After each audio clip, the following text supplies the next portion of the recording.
Good day, everyone. Hello, how are you? I hope that you're fine and you're very much ready for our session today. So this is a review for Professional Teachers Board Examination, or the very common name LET or LEP. Board Licensure Examination for Professional Teachers. So this covers Education 5, the teaching profession, Education 10, the teacher and the school curriculum, and Education 13, the teacher and the community, school culture, and organizational leadership. This is Dr. Helen B. Bocolano, your lecturer today. So these are the things that you'll be learning today. In Education 5, it's very clear in our course description that this deals with the teacher as a person, as a professional within the context of national, global teacher standards and educational philosophies.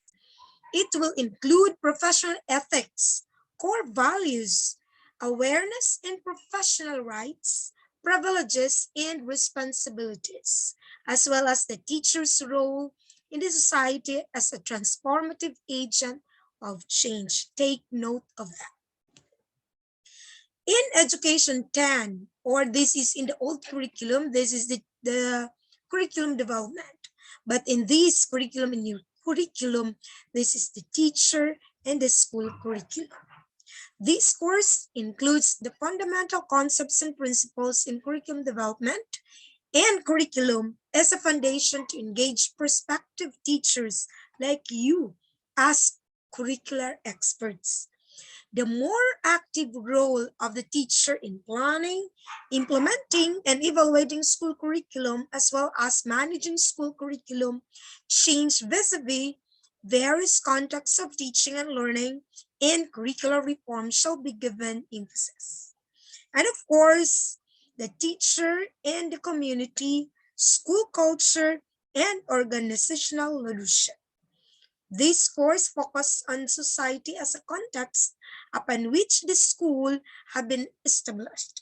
Educational philosophies that are related to the society as a foundation of schools and schooling shall be emphasized. Further, this also touch on the principles and theories of school culture and organizational leadership shall be included to prepare prospective teachers like you to become principals or school leaders and school managers.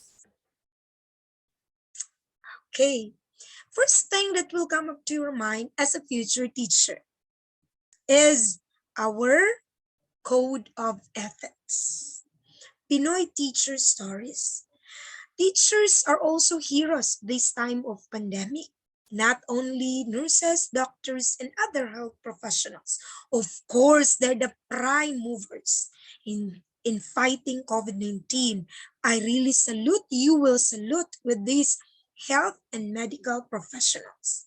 But teachers are also doing their best to become also hero in their own little way.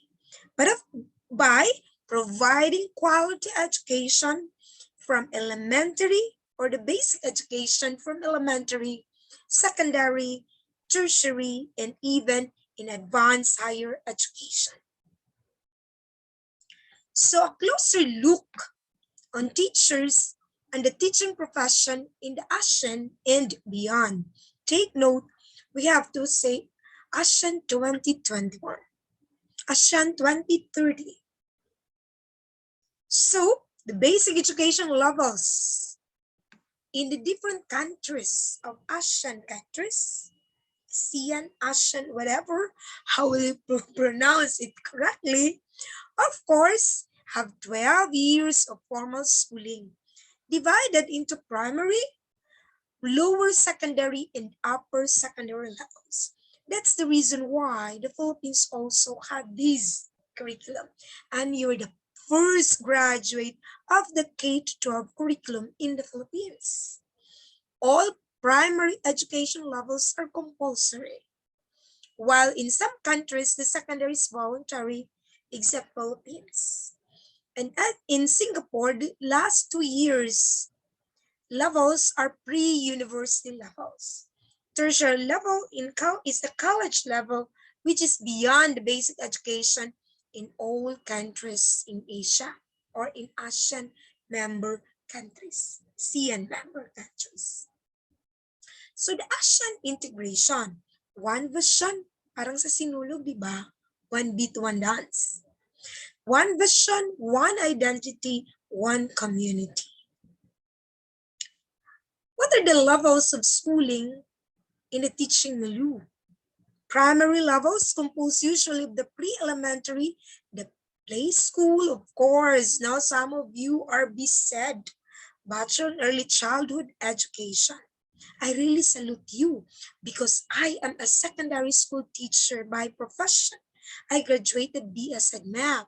I find it difficult in teaching elementary. My first year of teaching is in grade 5 and high school, and I find it very difficult teaching elementary. And now as a mother, I find it difficult teaching and tutoring my children. See, that's why I really salute the elementary teachers. So you'll be teaching children composed of grade 1, age 6-year-old, grade 2, 7, and so on and so forth. Secondary level follows the primary level. Generally across the ASEAN is composed of junior high school and senior high school like in the Philippines. And you are again the first graduate of the senior high school in the Philippines. And now the first graduate of this new curriculum under the different CMO. No, before we only deal with CMO 30 series of 2004. Now we have CMO number 75 series of 2017, 74 for BES, 75 for BES, 76 up to 82, 83. So these are the variations of the number of years in different countries. Version 1, no, in Lao PDR, they have 12 years. Version 2 in Myanmar, they have 11 years. Version 3, 11 years in Malaysia. Version 4, 12 years in Brunei, Cambodia, Indonesia, Thailand, and Vietnam. And of course, version 5, we're in Philippines, is one of this. 2 years pre-university, like what we had with your senior high school. You're very much engaged and you're very much knowledgeable with some, no, almost all the general education courses in the old curriculum was given and was were distributed to the senior high school. We're in version 5. These countries are Singapore and Philippines. The tertiary level is a college level which is beyond the basic education. It is the ladder of educational system where the student earns bachelor's degree in teaching education, like in our case, which is a requirement to take the licensure examination for professional teachers. After graduation next year, you have to plan for your future. And I think this time you have started doing it by thinking that you will really pass or even top the board exam. Where in Cebu Normal University is really expecting that almost all of you will top and 100% will pass the licensure examination for teachers. It's a challenge, huh? Take note of that. The teacher professional across the ASEAN countries. Academic preparations of teachers in basic education. The admission to pre-service teacher education varies from graduates of grade 9 or 12. In remote places like Lao PDR, Indonesia, Myanmar, and Cambodia, preschool and pre-elementary of kindergarten future teacher can have 9 years of basic education and get an advanced training for 3 years to become teachers. 9 years of basic education plus 3 years of teacher preparation, or 10 years of basic education plus 3 years of teacher preparation. So that is different compared to the Philippines. So parang we are already, instead this is teaching profession, I'm already talking and blending curriculum development, the teacher in the school curriculum.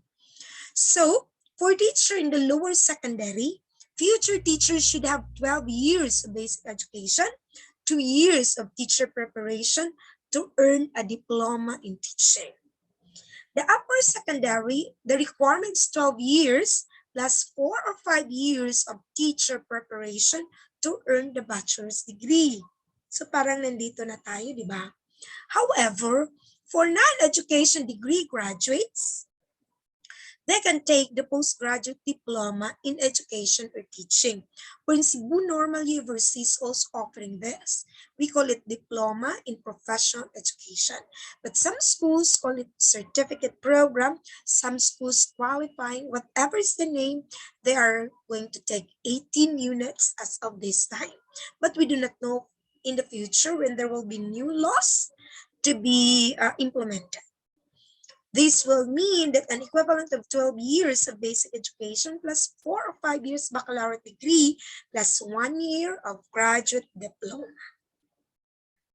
What are the components of teacher preparation? General knowledge and understanding. These cluster of knowledge and understanding are embedded in the general education or the liberal arts education subjects or courses, and college as a preparatory to the core content subject in the professional education. These are about what to know about oneself and the world. And of course, pedagogy. No, ang dami nating natutunan, pedagogy and dragogy. No, ang daming goji-goji. Pedagogy means, or this component provides variety of teaching delivery approaches beyond the traditional method of teaching. You are very much fortunate. You have experienced online class. You have experienced this time of pandemic we're in. The Philippines is doing learning continuity plan. We're in, there's online, offline, synchronous, asynchronous, modular, and all different learning modality is being implemented. So you are very fortunate. Why? During our time, we only have the face-to-face. Ang face-to-face, alam nyo na yan. But the online delivery, every year, every semester, there are a lot of changes. No? So pedagogy is on how to teach. How are you going to teach difficult topics and make it very simple for the children? The teaching practicum, the teaching internship, or experiential learning. In this cluster, internship in the new curriculum, knowledge, theories, principles, and pedagogies learned are validated in real-life situation as a teacher. At this time, you are having this. Immersion to the real world of teaching practicum or teaching internship.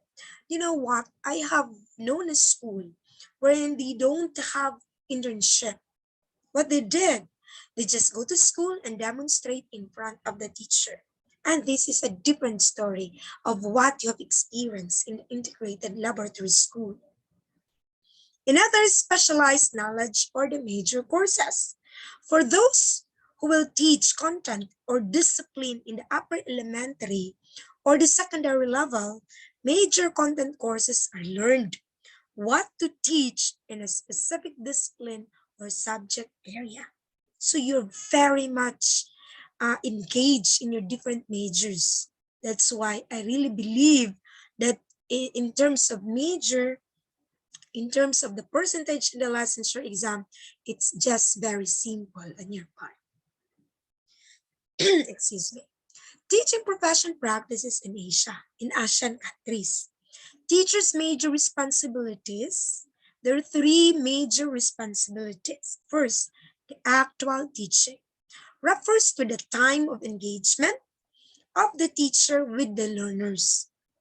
the management of learning.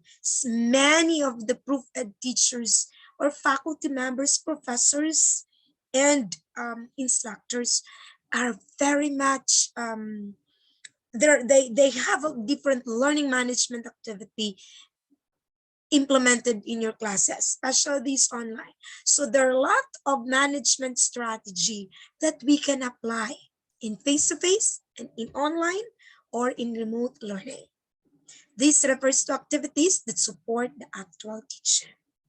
And of course, administrative work refers to the teacher's job, including writing test items, checking, recording, attending to parent-teacher conference, attending to training, meetings, etc., etc.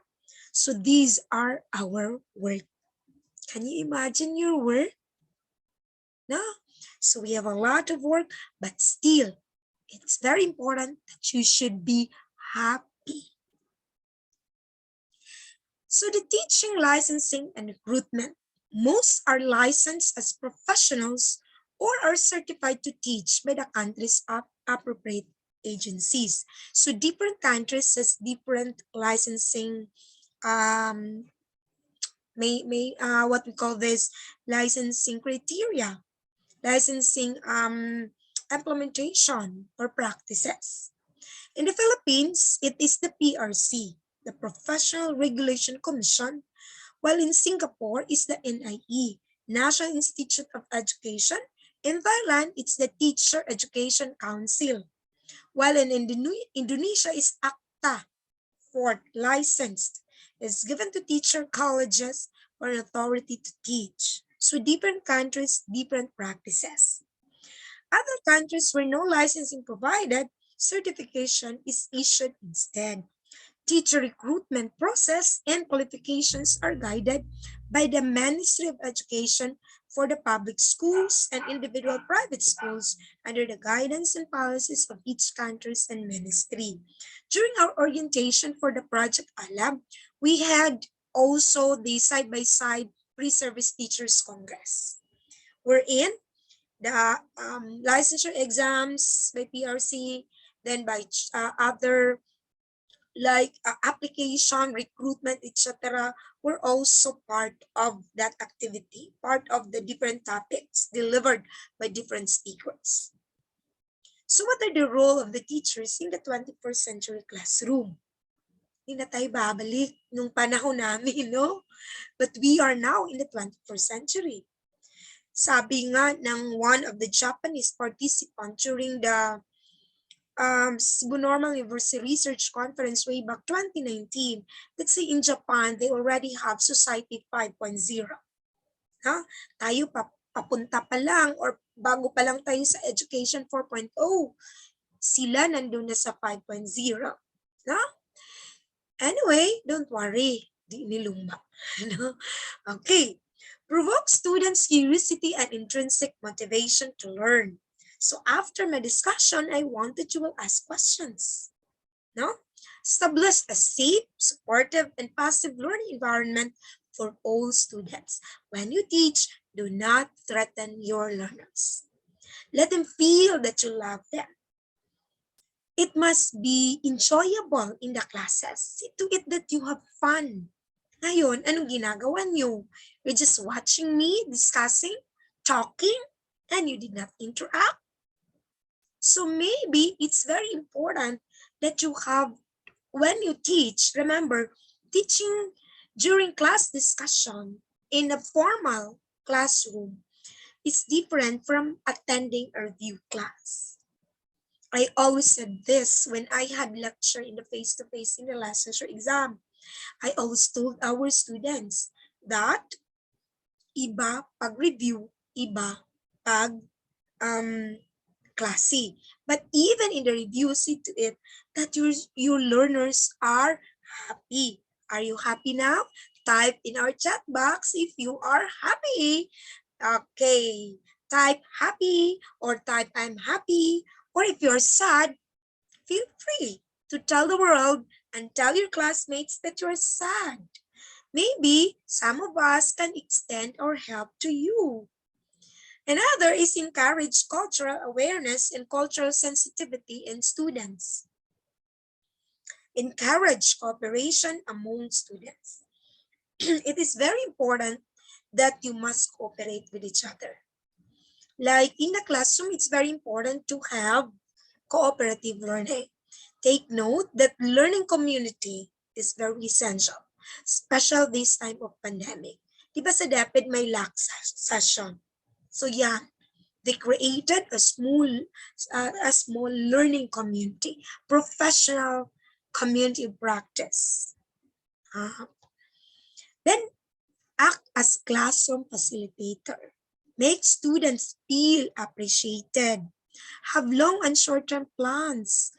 You know what? When I was in DepEd, I've tried practicing when there will be visitors coming to the school for evaluation. But you know what? I got discouraged. From that of my first experience when I had practiced before the evaluation day, the next year I did not do it anymore. Why? Many of the students will really ask, Ma'am, why are you practicing this? Why is it that you wanted us to raise our hands? In fact, we do not know the answer. And then many of my classmates, Ma'am, ask another teacher and they give the answers. Ma'am, nganong di man ninyo pirmi buhaton? No, it's funny. So from that experience, I did not do it anymore. But some of my co-teachers still doing that. So from that experience, I realized that we have to be natural all the time. Whether there will be people looking on us or there will be nothing or our students are here or whoever will be in your class, be natural. Be who you are. So what are the characteristics of the 21st century teacher? Please type in our chat box if you have this. If it is present or if it is within you. Good communicator. No, dili pwede po nga grabe katabian. No? Or chismosa. No? Model.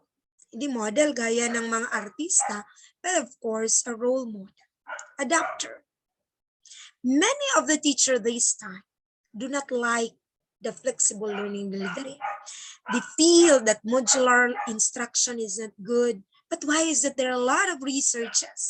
If you look at in Google Scholar, in Scopus, in Eric Digest, there are a lot of researches in Science Direct that tells that modular distance learning is effective. Bakit sinasabi yan ng mga guro natin ngayon? That modular distance learning is not effective. They don't have any research on that. So, kailangan pa lang mag-conduct. So, with this time, we have to be adapter. Dili adapter sa cellphone, ha? The learner. I am learning from you, from your different responses in our chat box, and you are learning from me. Visionary. You have to look up. I remember Dr. Lopez, he's very visionary, and also Dr. Deobil. So be a visionary. Collaborator. You collaborate. Then, it doesn't mean that when you ask questions, you do not know. Because when you collaborate, sometimes you have to ask questions, you have to throw questions, it's give and take. So, and also risk taker. Okay.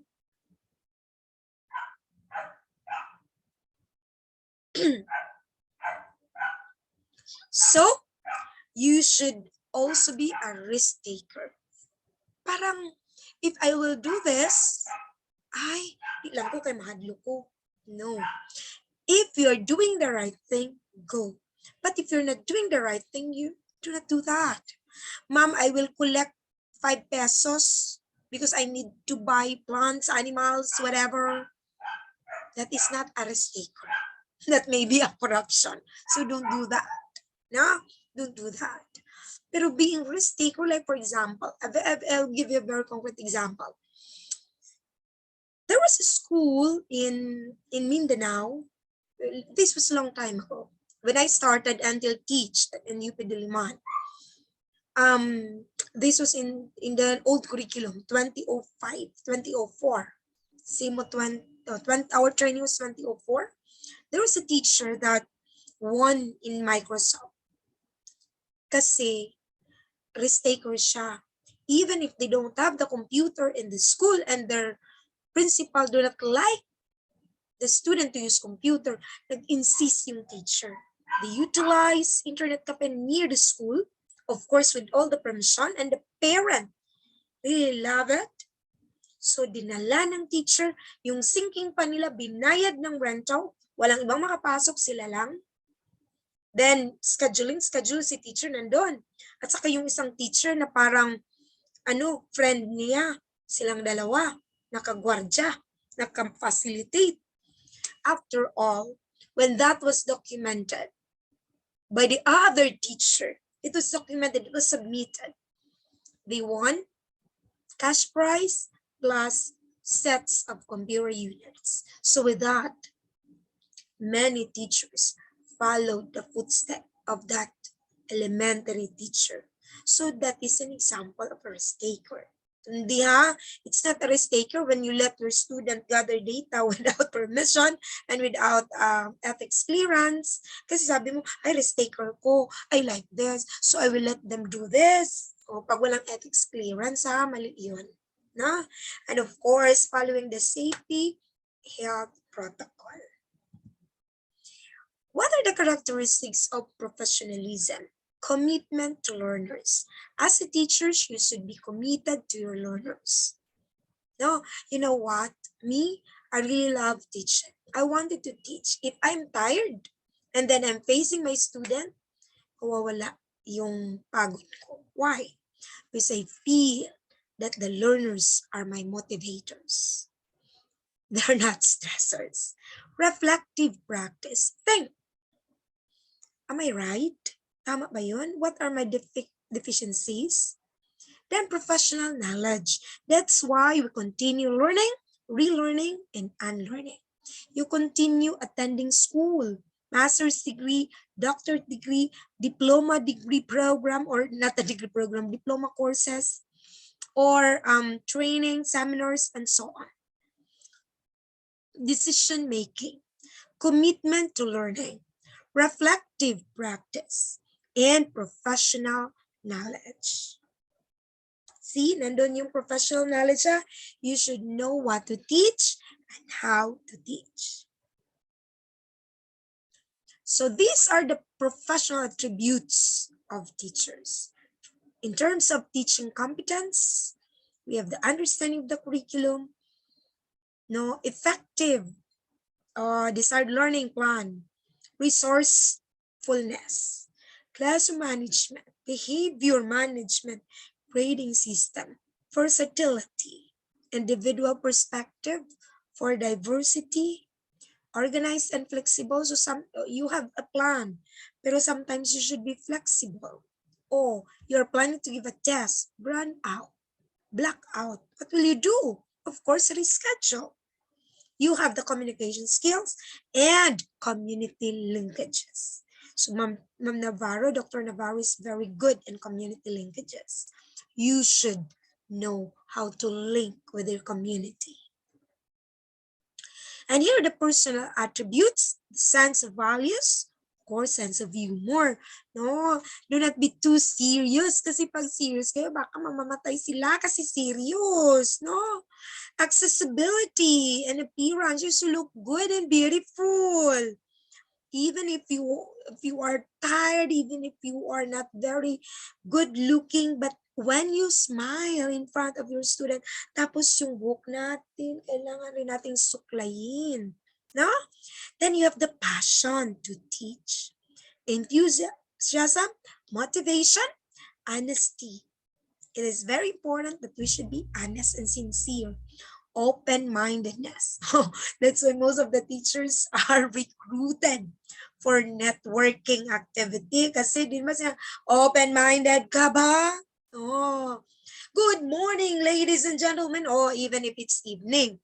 So, of course, that's a different thing. Do not sell. during classes.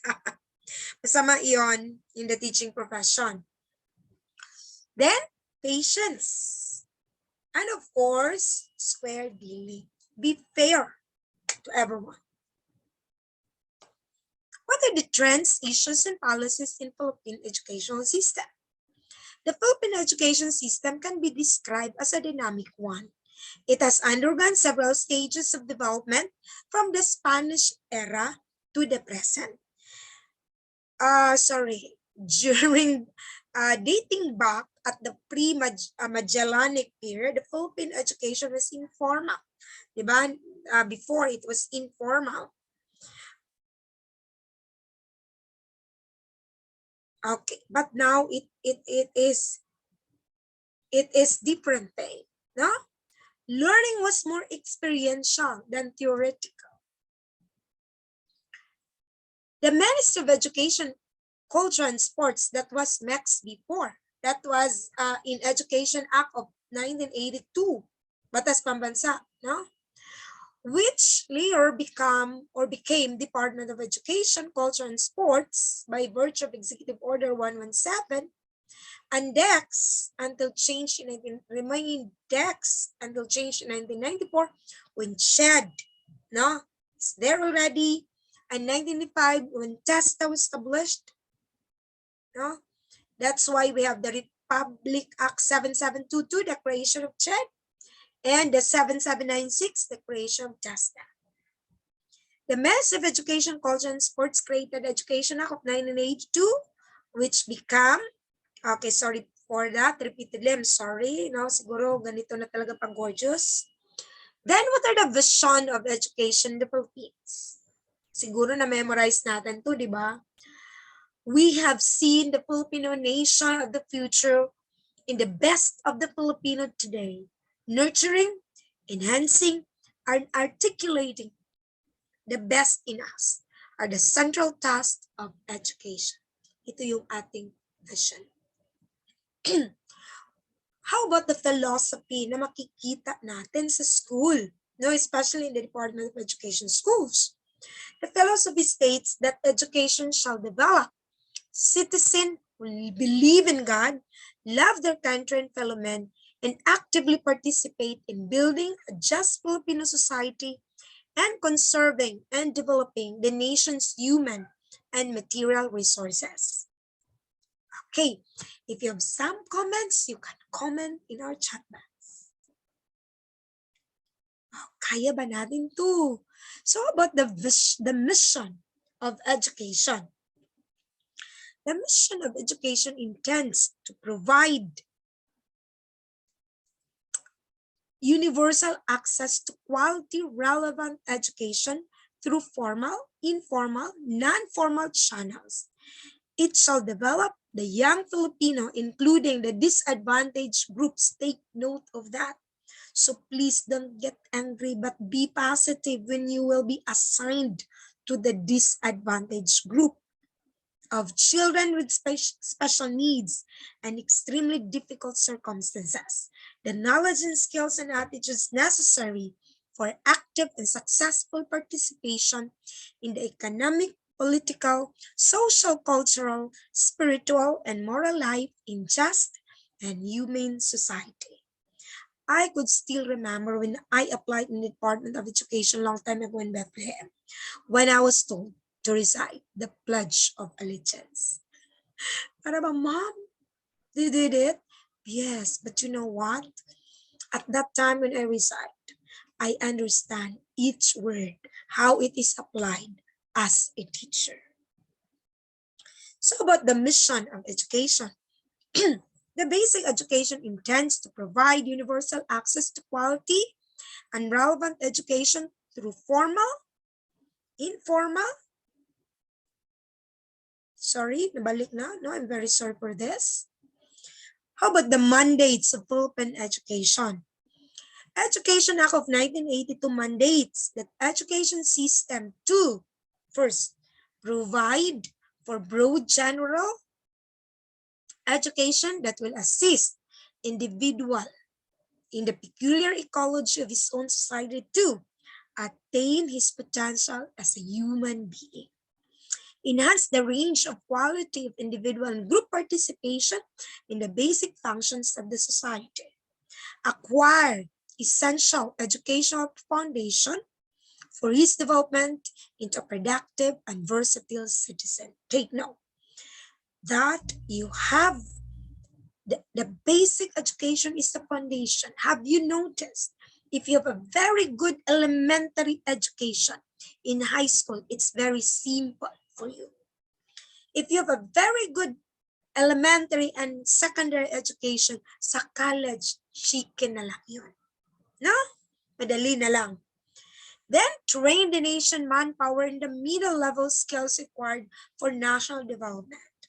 Develop profession that will provide leadership for the nation in the advancement of knowledge for improving quality of human life and respond effectively to changing needs and conditions of the nation through a system of educational planning and evaluation.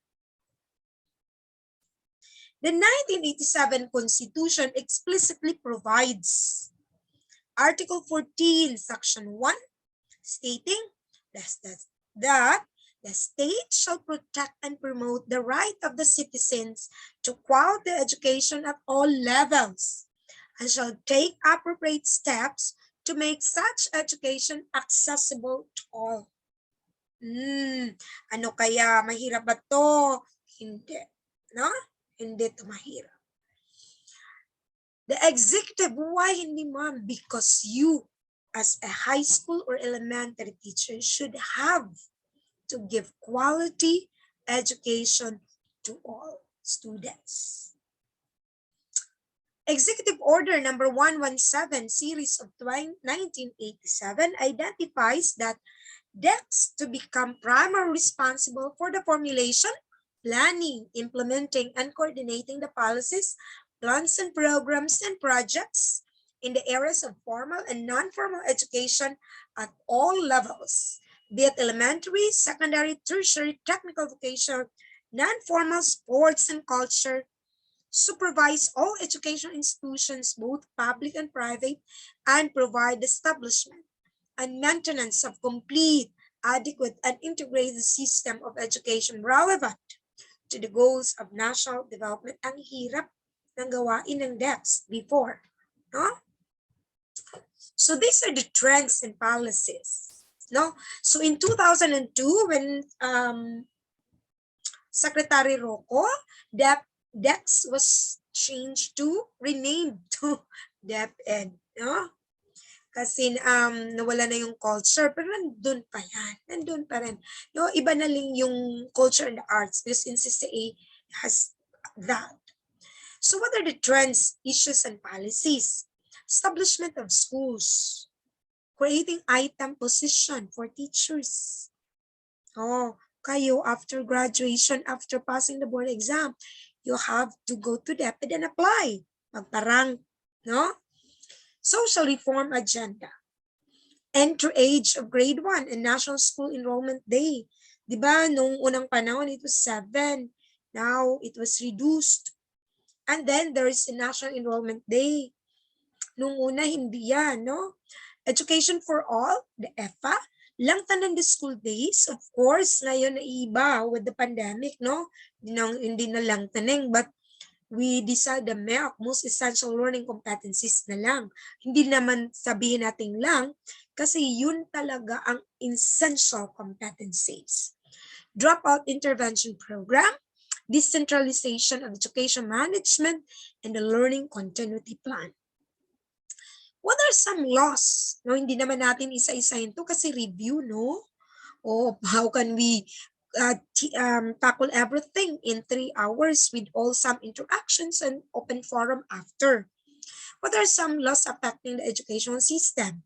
Republic Act 7662, the providing a reform for legal education. CHED, abolishment of NCEE. Yung iba may NCE pa, di ba?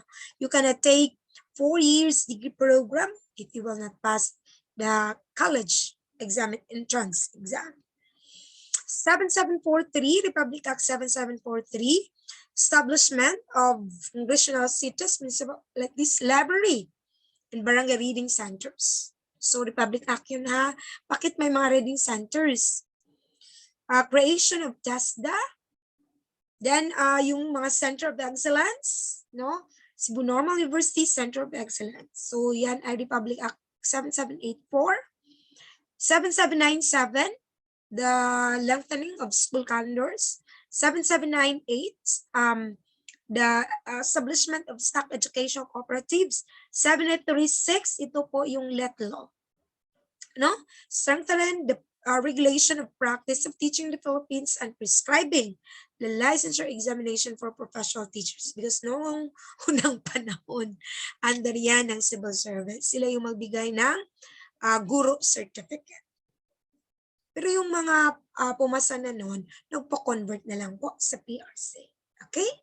Do we need to have a break? Okay, so you stretch your body and then we will continue with our next course. Now, curriculum development in the old curriculum, but this is the teacher and the school curriculum. Sorry, I did not write the title. According to Ecclesiastes chapter 7, verse 14, when times are good, be happy. When times are bad, consider. God has made the one as well as the other. Therefore, a man cannot discover anything about his future. So this is the reason why curriculum is changing. Curriculum is progressing. No? So sabi niyo, yung actually in my own curriculum, no, yung EdTech namin is more on visual, audiovisual aids. Pero ngayon, you have 2 EdTech courses. No? So, or the educational technology in the curriculum ngayon is TTL 1 and 2. No? So, how do we define curriculum? Curriculum is that which is taught at school.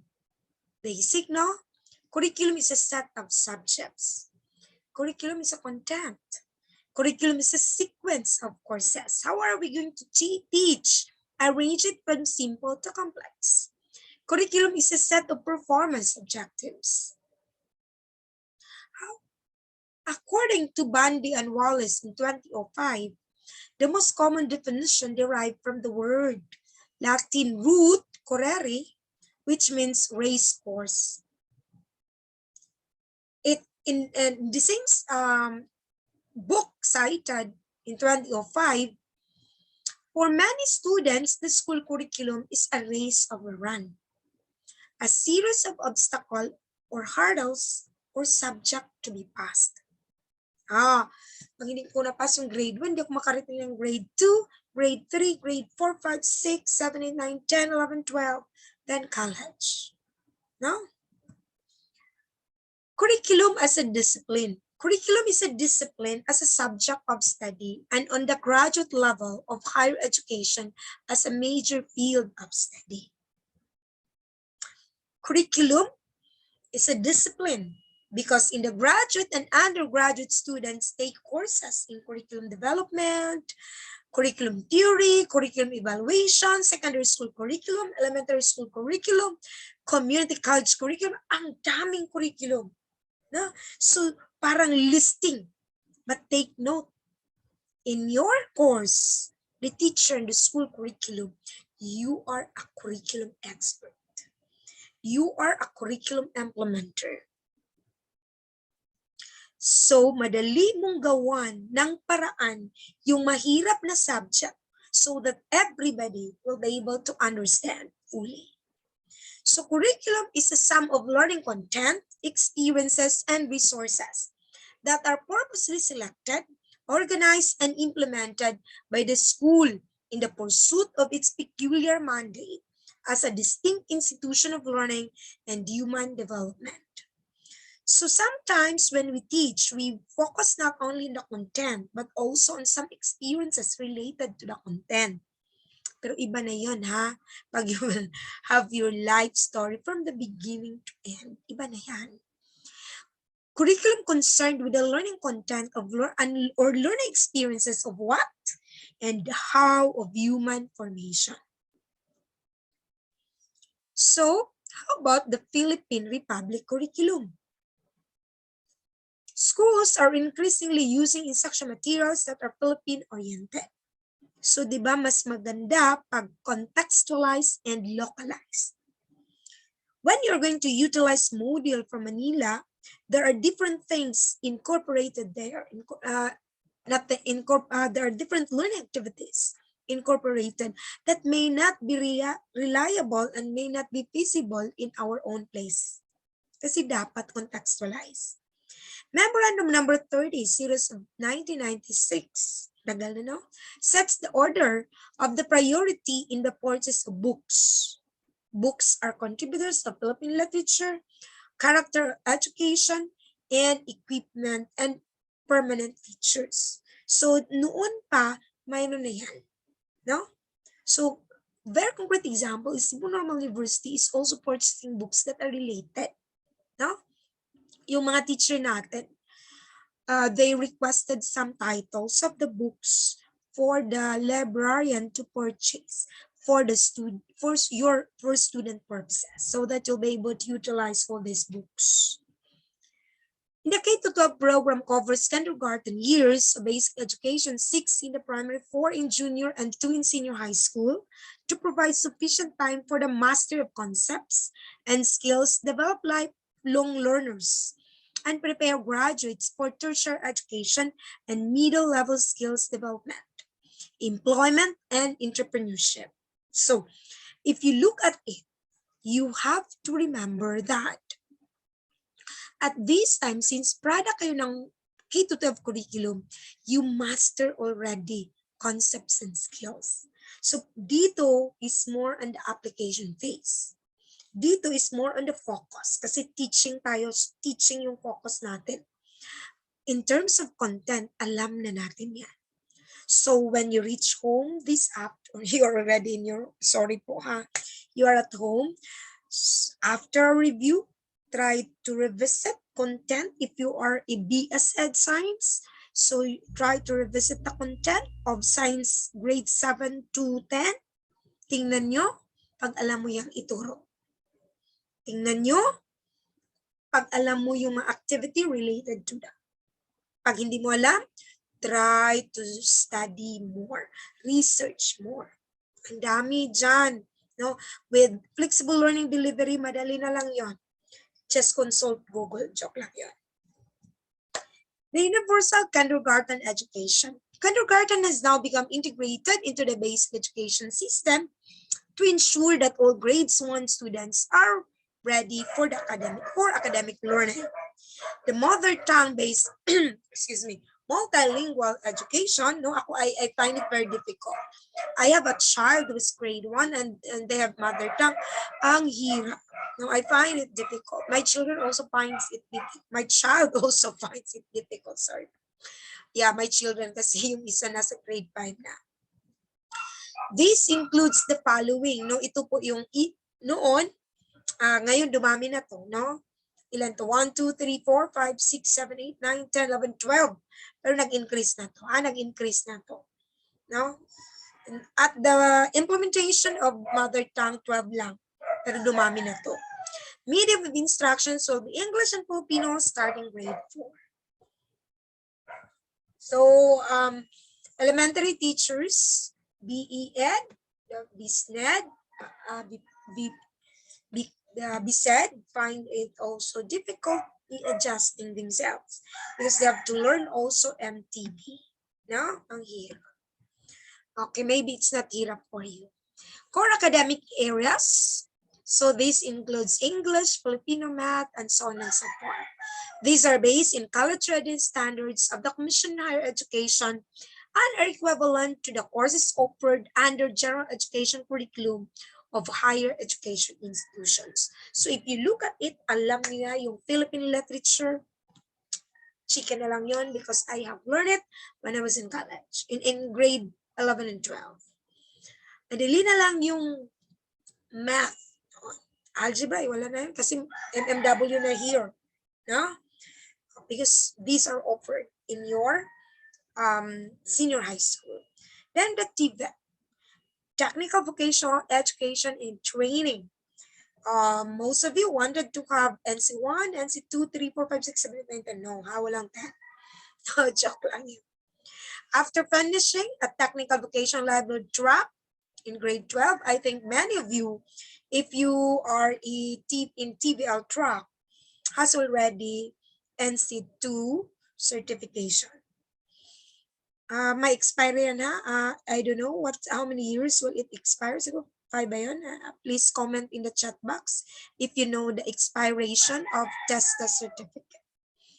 Kasi in Republic Act 9293, if you will not teach after graduation in 5 years, then you have to study again 6 units content and 6 unit pedagogy. So magtuturo na kayo after passing the licensure exam so that hindi kayo makakuha ng 6 units content and 6 units pedagogy. That's 5 years after passing the board exam, and of course, you are not teaching. And then you wanted to go back. Hindi kayo easily matatanggap. Ha? May mga rules yan. But if you went abroad, and then you go back here, inform Dolly, so priority kayo sa hiring.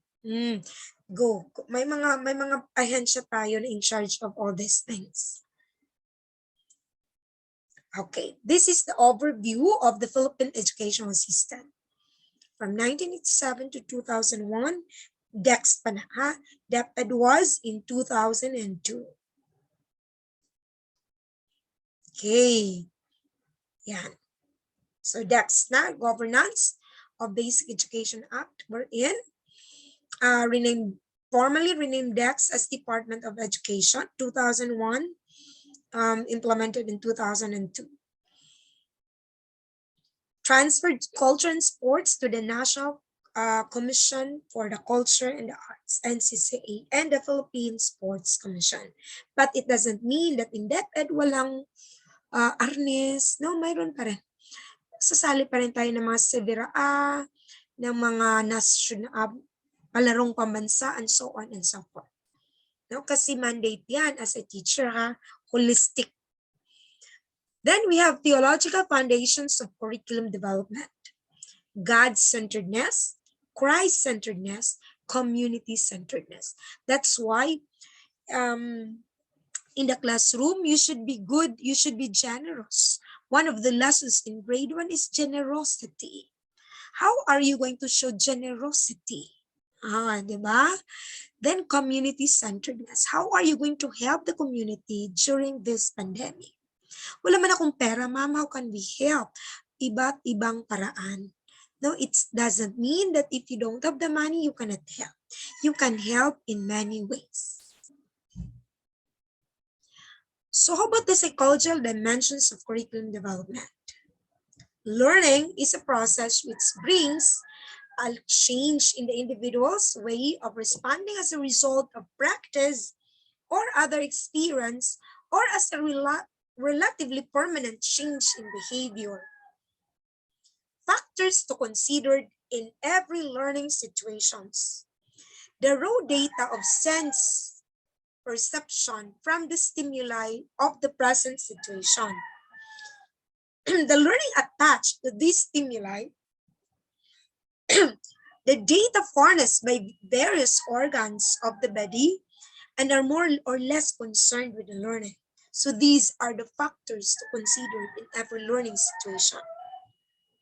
Nandyan pa ba kayo? Please comment pag nandyan pa ha? Or comment, ma'am, wala na kami. How about the law of readiness? I will ask you, are you ready to take the licensure exam? Comment yes or no. O sige, may maybe na lang tayo. No? Okay. Yes or no? Comment. So the law of readiness, when the learner is set for action, an activity consonant to the set of is satisfying. Activity appropriate to the set is annoying or frustrating. How about the law of effect? It affirms that if the response is rewarded and the reward is satisfying, the connection is strengthened. If the effect is unpleasant, the connection is weakened. Oh, di ba gawaan natin yon? Law of exercise. That's why, practice makes perfect. No?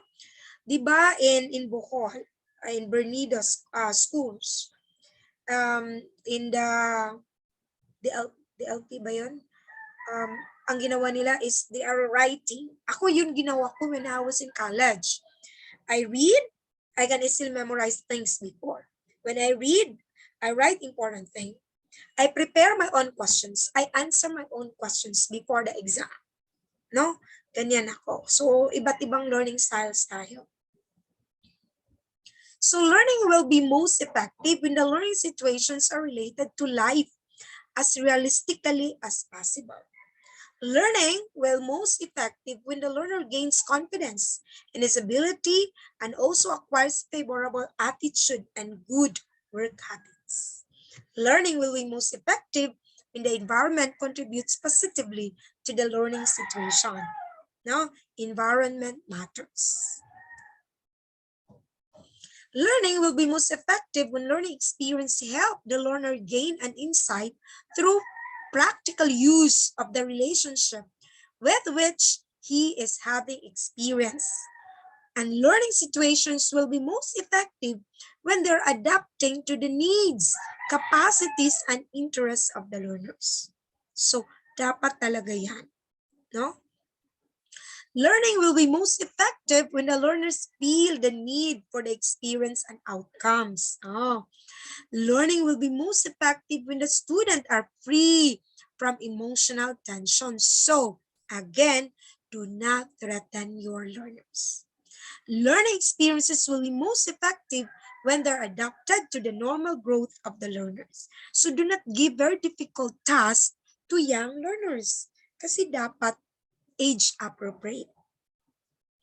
Learning will be most effective in situations that provide satisfactorily for student participation in planning and learning. Okay, is there any comment, reactions? Well, please type in our chat box.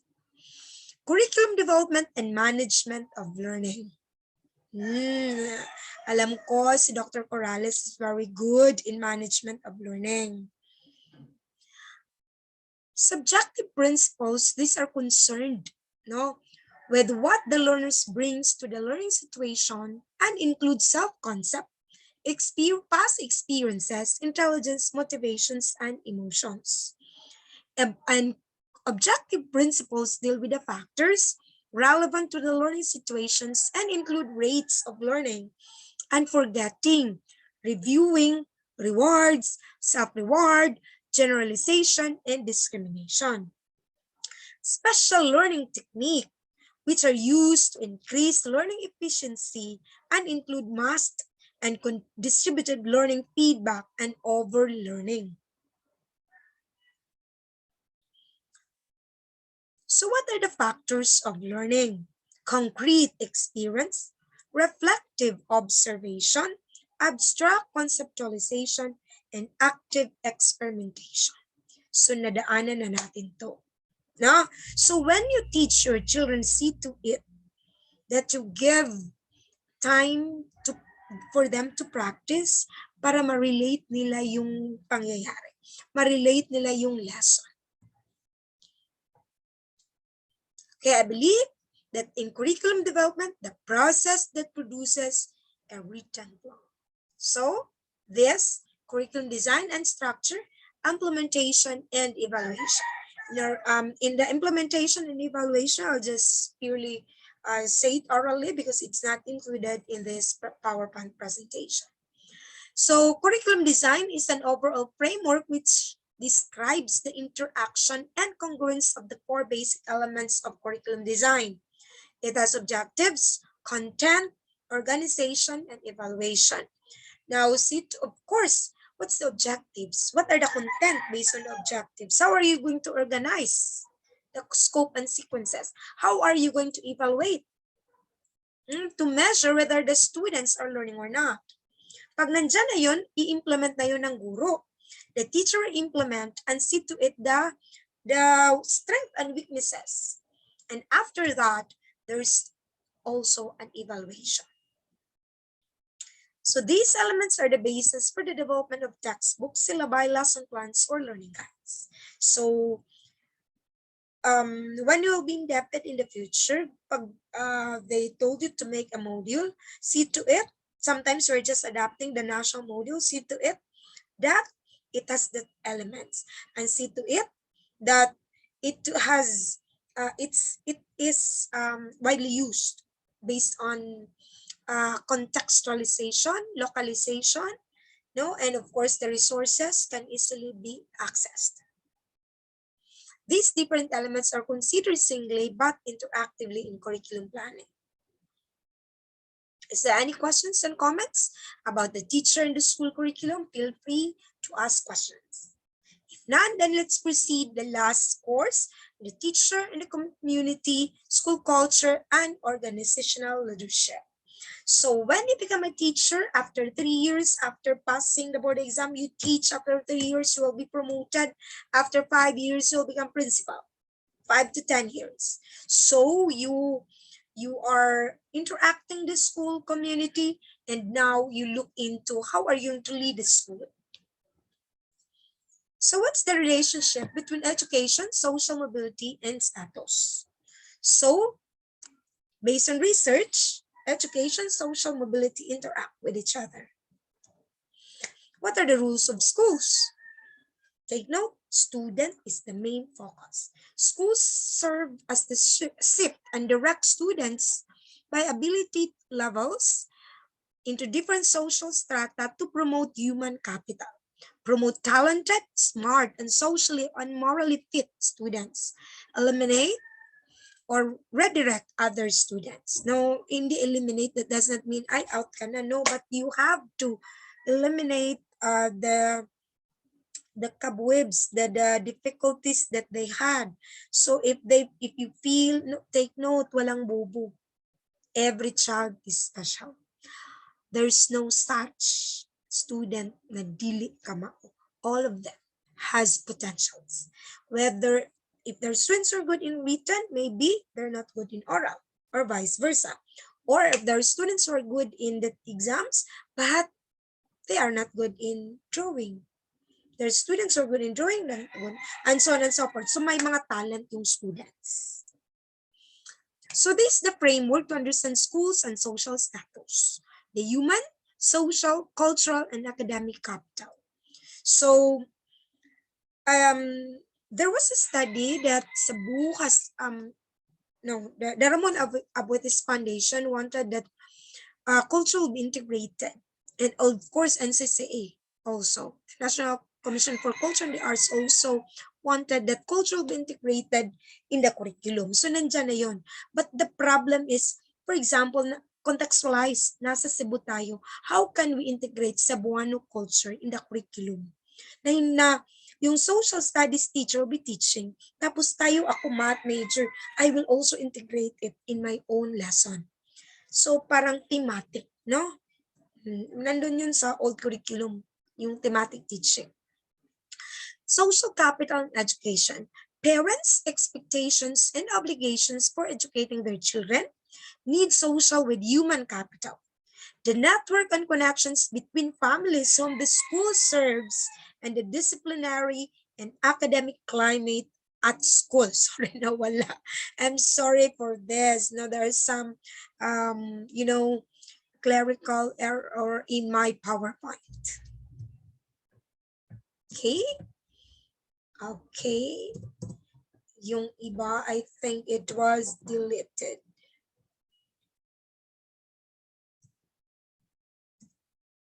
Okay, sorry for this. Okay, let's proceed. The institution in transition. A social institution is a formal, recognized, established, and stabilized way of pursuing some important activity in society. Social institutions provide rules or social norms that become internalized and individual. When institutions change, so do the norms they provide. How about the school as a reflection of social change? Ay, ganun pala, ma'am. Yes. Of course, have you noticed? if you came from a very poor family, after graduation, may mangyayari na sa'yo. When you teach, yung ibang estudyante na iba yung paniniwala and they wanted the teacher very much. They like the teacher very much. Not they wanted, sorry. Para silang na-change. No? So, changing demographics among students. Yan. Increasing number of children whose first language is not English. Kasi, in school, you speak different languages. Increasing inclusion of children with disability in the classroom. Increasing attention to differential treatment of boys and girls in the classroom. So here have you noticed na wala nang, siguro if there are exclusive schools, kunti na lang. Most of the schools are already mixed with boys and girls. Noong unang panahon, hindi yan. Maraming schools na separate yung babae at lalaki. Now, according to Secretary Jocelyn Lapos from the Department of Education, effective school leadership. Our school is a school, as school managers, depends on our positive attitude towards change. We must be the catalyst who will not only accept change and reforms, but also lead and manage these changes. Uy, ang saya, ang ganda, no? So we must be the catalyst, will not be only accept change and reforms, but also lead and manage these changes. So, maganda palang mag-change. That's why every day mag-ilis ba yata, no? Why? Ang ganda, no? Okay, joke lang yan, ha? Now, school leadership is developing people, internal and external stakeholders, setting directions for the organization, the mission, vision, transforming the school into more effective organization that fosters powerful teaching and learning for all the students. So everybody is a potential leader. I could still remember when I was in DepEd long time ago that one of my co-teachers sinabihan ako, you know what, Len, gusto ko lang maging teacher here forever. Sabi ko, ma'am, maybe gusto kong maging principal. Or if not, I will transfer to a tertiary education because I don't like to be principal siguro when I'll be in DepEd, but because I wanted to teach. Siguro I wanted to transfer. Why? Because I wanted to experience different learning styles, different environment, different venues of learning, and so on. So, kayo, your potential leaders, you have to be good all the time and remember that everybody, you can be a potential leader in the future. Put it in your heart, put it in your mind. This is the thing that I always say. Put it in your heart, put it in your mind that you will top the board exam. So what are the principles of leadership? Know all aspects of your job. Mom, it's so difficult, true. But you are not going to learn it in one day. As day by day, you will experience what is important, dapat hands-on ka. Because if you're hands-on, you know everything. You will learn from your experience. Set accountable goals. Ensure that jobs are understood, supervised, and accomplished. Let your teachers and look after their welfare. Keep every teacher informed. Develop responsibility among your teachers and students. Now, keep every teacher informed. If there are news, if there are issuances in the Department of Education, in DepEd Division Office, please relay it to your teachers. Huwag mong I will not inform them. They will not be, you have to. Develop responsibility. You are responsible. Take note. I already have a lot of students who are teachers. Like in Cebu Normal, I have a student in math. Dr. Rosero was my student in high school. He's one of my best students. He graduated valedictorian in our school. So can you imagine that he was my third-year student before? And now we're co-teacher. No? Can you imagine that? I'm happy to see him. I'm happy that he's successful. So ganyan. Develop responsibility among teachers and students.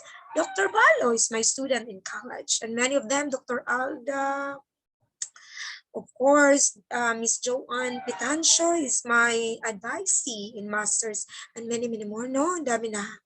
Set the example. Set as an example. Because if you're a teacher and you keep on giving task to the student, or if you become principal, and then if you have a lot of work, pinapasa mo lang yan sa guro mo, and then they are doing on your behalf, tapos sulatan mong prepared by, take note sa ethics ha, lumabas na yan sa board exam. Teacher A was asked by Principal B to make a report, and Principal B write her name on the report. Is it ethical? No. You have to recognize the work of the teacher. It came out in the licensure exam before. Take responsibility. Make sound and timely decision. Develop teamwork. Do not be so strict. Meaning, strict but rigid but friendly. Pwede naman yan. So develop teamwork and unity. The school head as an educational leader. Setting the vision, mission, goals, and objectives of the school. Creating an environment within the school that is conducive to teaching and learning. So hindi conducive to teaching and learning pag palaging nag-aaway ang teacher and student, teacher to teacher, student to student. Implementing the school curriculum and being accountable for higher learning outcomes. Developing the school education program and school improvement plan. Offering educational programs, projects, and services which provide equitable opportunities for all learners in the community. Of course, introducing new and innovative modes of instruction to achieve higher learning outcomes. Administering and managing all personal, physical, and fiscal resources of the school. Recommending the staffing complement of the school based on its needs. Encouraging staff development. So you have to come up with a staff development so that your teachers will also grow professionally. You should be happy pag one of your teachers will become principal or school head. No. Establishing school and community networking and active participation. You should have a very good relationship among other stakeholders, the community, the barangay captain, barangay councilor, the tanod, etc., etc. Stop accepting donations, gifts, grant for upgrading and expanding competencies of school facilitators, improving and expanding school facilities, and providing such materials and equipment. But take note, when you accept gifts, you should see to it. Now, ma'am, sabi nila, ma'am, hindi pwedeng mag-accept ng gifts if it's, pag ang gifts, diba, nandun yan in the code of ethics. If that gift is for you, if that gift has something, para bang, I will give you, I lend you money, kailangan mong i-valedictorian or with highest honors yung anak ko. It cannot be. If you have noticed, the Department of Education are already soliciting, especially ngayon, with the module, reprinting, and reproduction, ink, printer, bond paper, that is allowed. That is allowed, provided no walang kapalit. You should have. Pag yung nag-donate, yung anak niya, hindi naging with highest honors, may problema yan, ha? So you may not accept. But for those philanthropists in the school, of course, no? If you have noticed, marami namang mga schools na binigyan ng donations ng GMA, ng local government, no? Diba, yung building is donated pa nga ng mayor, and so on. So this is the whole school approach. The school culture, these are the key strategies. These are the from this, community and family, students as leaders. Ito, attendance, policy, and practice, rethinking discipline. Okay. Leadership is a continuous improvement. Submit surveys, classroom, staff. Oh, yung student, yung faculty mo, yung staff mo, policy for prevention, early intervention response.